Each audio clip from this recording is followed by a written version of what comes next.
Cervical cancer నుంచి బాలికలను రక్షించేందుకు కేంద్ర ప్రభుత్వం నడుం బిగించింది. గర్భాశయ ముఖద్వార క్యాన్సర్ను నివారించే హెచ్పివి వ్యాక్సిన్ను దేశమంతా ఉచితంగా పంపిణీ చేస్తుంది కేంద్ర ప్రభుత్వం. ప్రధానమంత్రి మోదీ రాజస్థాన్లోని అజ్మేర్ వ్యాక్సినేషన్ సెంటర్లో మొదటి వ్యాక్సినేషన్ను ప్రారంభించారు. ఇక తెలంగాణలో కింగ్కోఠి డిస్ట్రిక్ట్ ప్రభుత్వ ఆసుపత్రిలో వ్యాక్సినేషన్ పంపిణీ కార్యక్రమాన్ని ఆరోగ్య శాఖ మంత్రి దామోదర రాజనరసింహ ప్రారంభించారు. దేశవ్యాప్తంగా 14 ఏళ్లు నిండిన బాలికలకు ఉచిత వ్యాక్సిన్ ఇస్తున్నారు. ప్రపంచాన్ని కలవరపెడుతున్న అతిపెద్ద అనారోగ్య భూతం క్యాన్సర్. అందులో మహిళల పట్ల పెద్ద శాపంగా మారింది గర్భాశయ ముఖద్వార క్యాన్సర్. వారిలో అత్యంత సాధారణంగా కనిపించే క్యాన్సర్లలో ఇది 4వ స్థానంలో నిలుస్తోంది.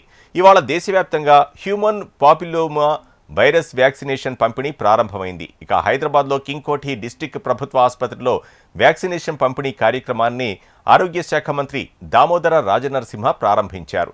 ప్రభుత్వ పాఠశాలలు, అంగన్వాడీలు, పట్టణ ఆరోగ్య కేంద్రాల ద్వారా 14 ఏళ్లు నిండిన బాలికలకు ఉచితంగా ఈ వ్యాక్సిన్ను ఇస్తున్నారు.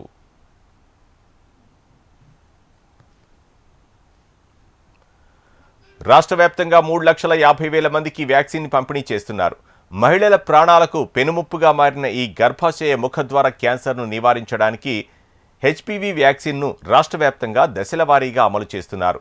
ఆరోగ్య శాఖ పర్యవేక్షణలో ప్రత్యేక డ్రైవ్ 3 నెలల వరకు కొనసాగనుంది. భవిష్యత్తులో గర్భాశయ క్యాన్సర్ కేసులు తగ్గించడమే లక్ష్యంగా ఈ కార్యక్రమానికి శ్రీకారం చుట్టింది కేంద్ర ప్రభుత్వం. ప్రతి సంవత్సరం వేలాది మంది మహిళలు గర్భాశయ క్యాన్సర్ బారిన పడుతున్నారు. గ్రామీణ ప్రాంతాల్లో అవగాహన లోపం ఎక్కువగా ఉంటుంది. అందుకే స్కూల్ స్థాయిలో టీకా కార్యక్రమం ప్రారంభించారు. ప్రభుత్వ పాఠశాలలు, ఆరోగ్య కేంద్రాల్లో టీకా అందుబాటులోకి తెచ్చారు. వైద్యుల పర్యవేక్షణలో సురక్షితంగా టీకా పంపిణీ చేస్తూ బాలికల ఆరోగ్య రక్షణకు ప్రత్యేక చర్యలు తీసుకుంటుంది ప్రభుత్వం.